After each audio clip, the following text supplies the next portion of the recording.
Hello and welcome back to R&R Fairy Tales. Today we are finishing up with our previous story. So if you did not listen to that about the bull carrier and the bad one, I would highly recommend you go and listen to that. Otherwise, this one isn't going to make too much sense. But if you're just here to listen, to have something to listen to, then welcome. But let us begin with how Ball Carrier finished his task. After Ball Carrier had managed to drown the bad one so that he could not do any more mischief, he forgot the way to grandmother's house and could not find it again, though he searched everywhere. During this time he wandered into many strange places and had many adventures, and one day he came to a hut where a young girl lived. He was tired and hungry and begged her to let him in and rest, and he stayed a long while, and the girl became his wife. One morning he saw two children playing in front of the hut and went out to speak to them, but as soon as they saw him, they set up cries of horror and ran away. "They are children of my sister, who has been on a long journey," replied his wife, "and now that she knows you are my husband, she wants to kill you." "Oh, well, let her try," replied Ball Carrier. "It is not the first time people have wished to do that. And here I am still, you see." "Be careful," said the wife. "She is very cunning." But at this moment the sister-in-law came up. "How do you do, brother-in-law? I have heard of you so often that I am very glad to meet you. I am told that you are more powerful than any man on earth, and as I am powerful too, let us try which is the strongest." "That will be delightful," answered he. "Suppose we begin with a short race, and then we will go on to other things." "That will suit me very well," replied the woman, who was a witch. "And let us agree that the one who wins shall have the right to kill the other."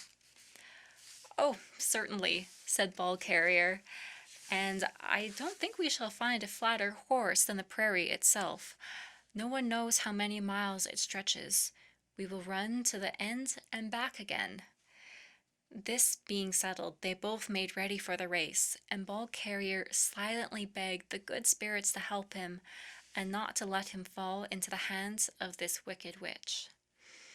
"When the sun touches the trunk of that tree, we will start," said she, and they both stood side by side. But with the first step Ball Carrier changed himself into a wolf and for a long way kept ahead.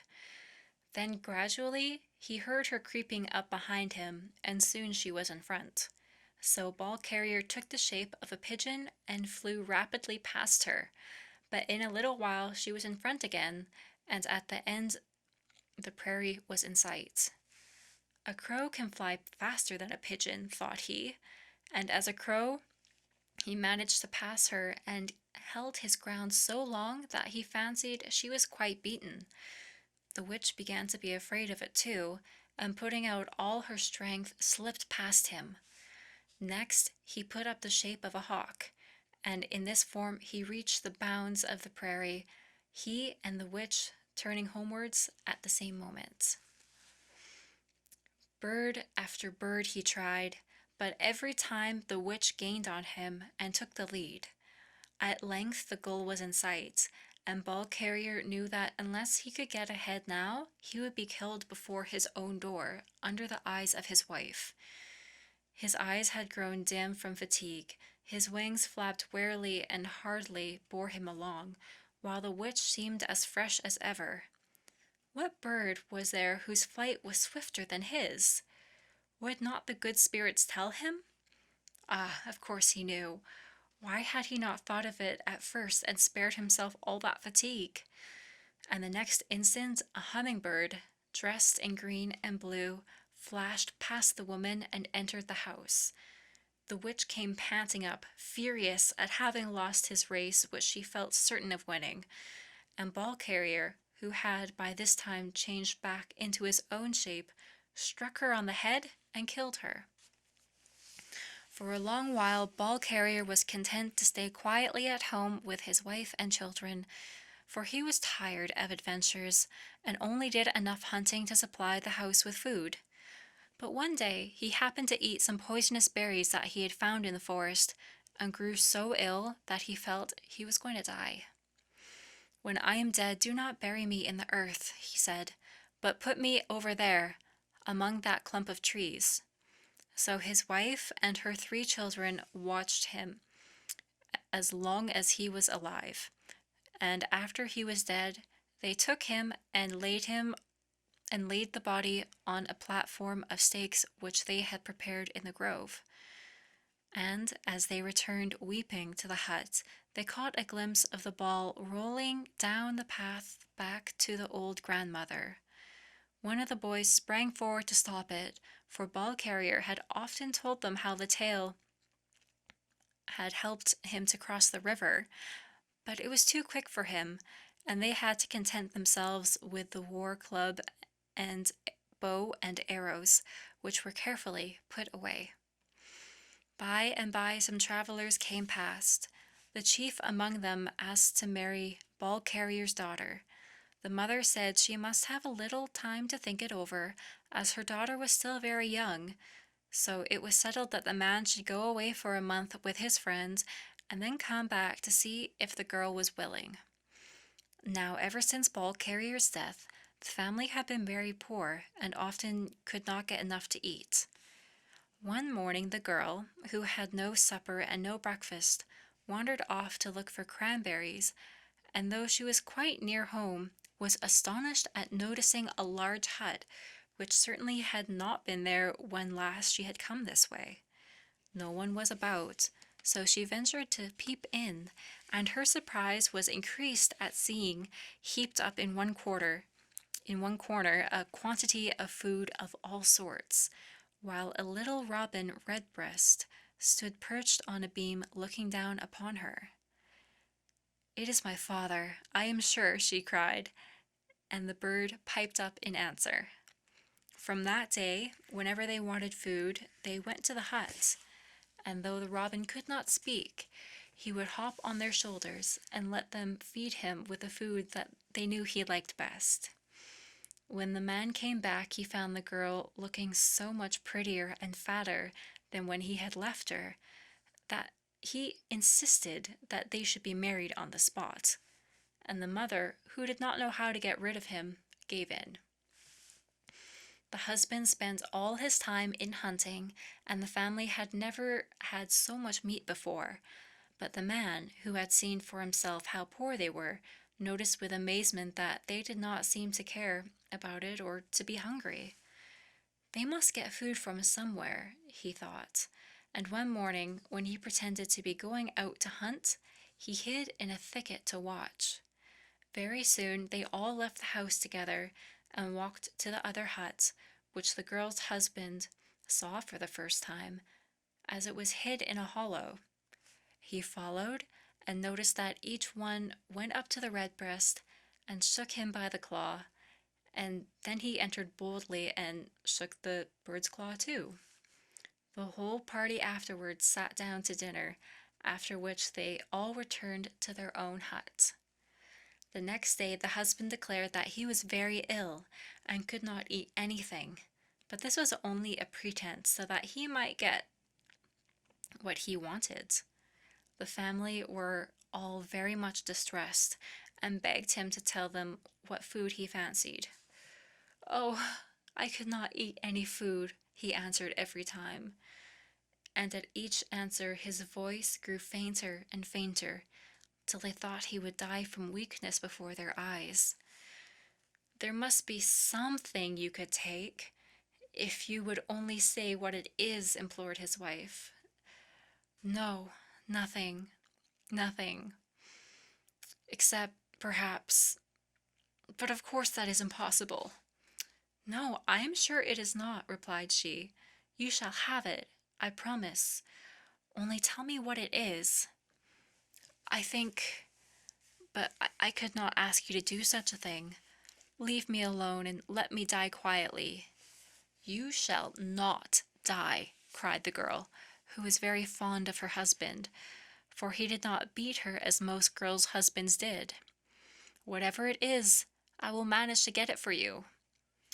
Well, then, I think if I had that redbreast nicely roasted, I could eat a little bit of his wing.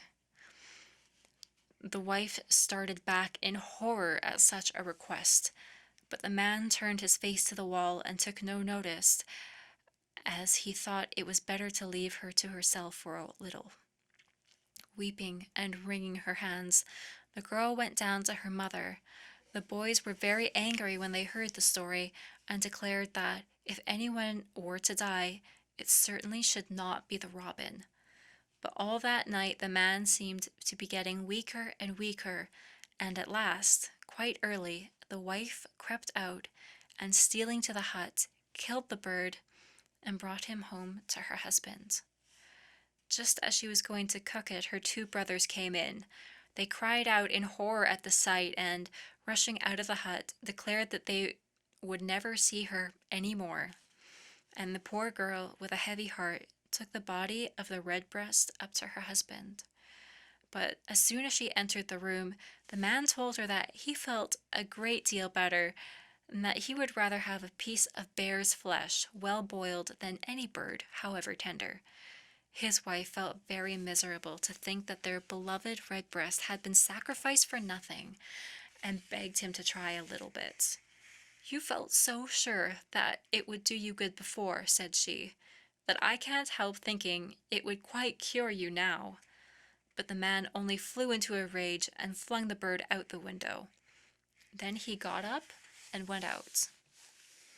Now all this while the ball had been rolling, rolling, rolling to the old grandmother's hut on the other side of the world, and directly it rolled into her hut, she knew that her grandson must be dead.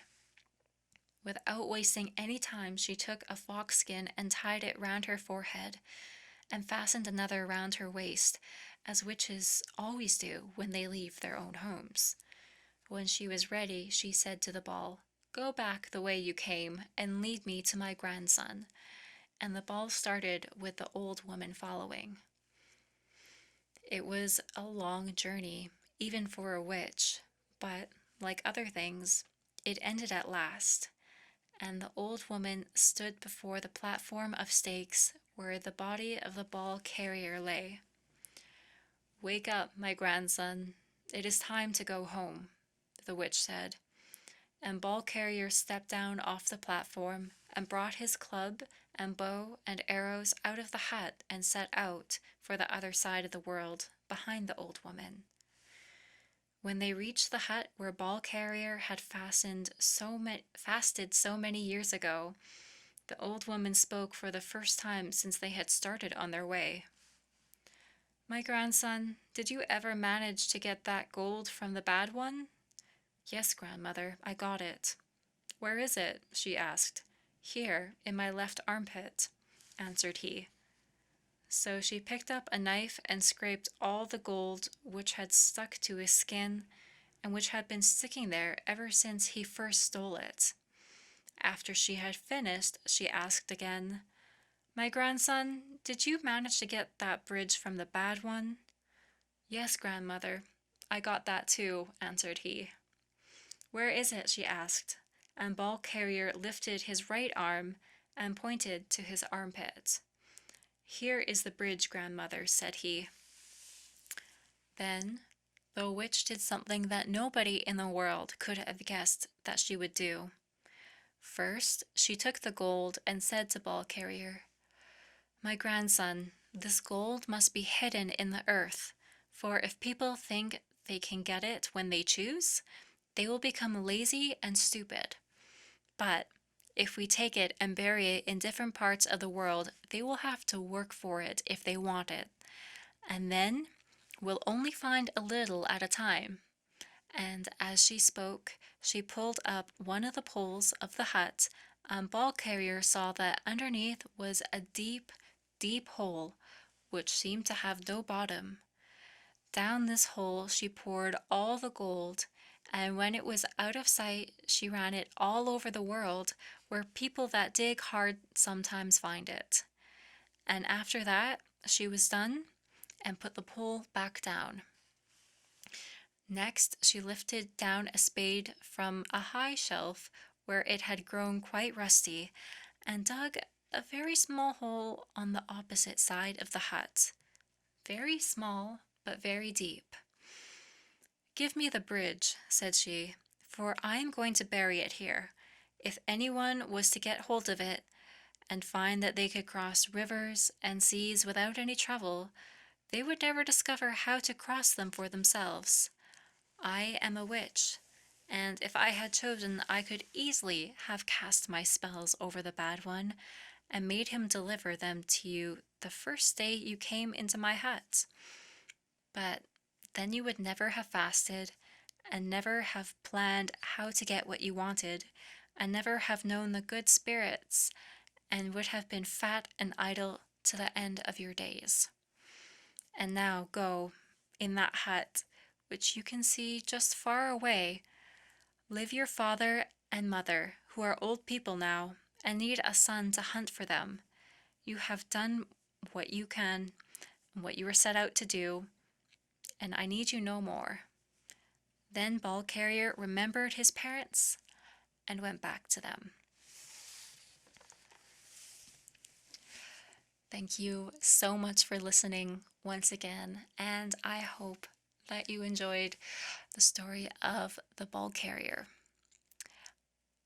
I would love if you would like, subscribe, and maybe comment whether you preferred the more soft ASMR version of my previous two videos, or whether it doesn't matter to you, or if you prefer this version of me speaking in a more normal voice.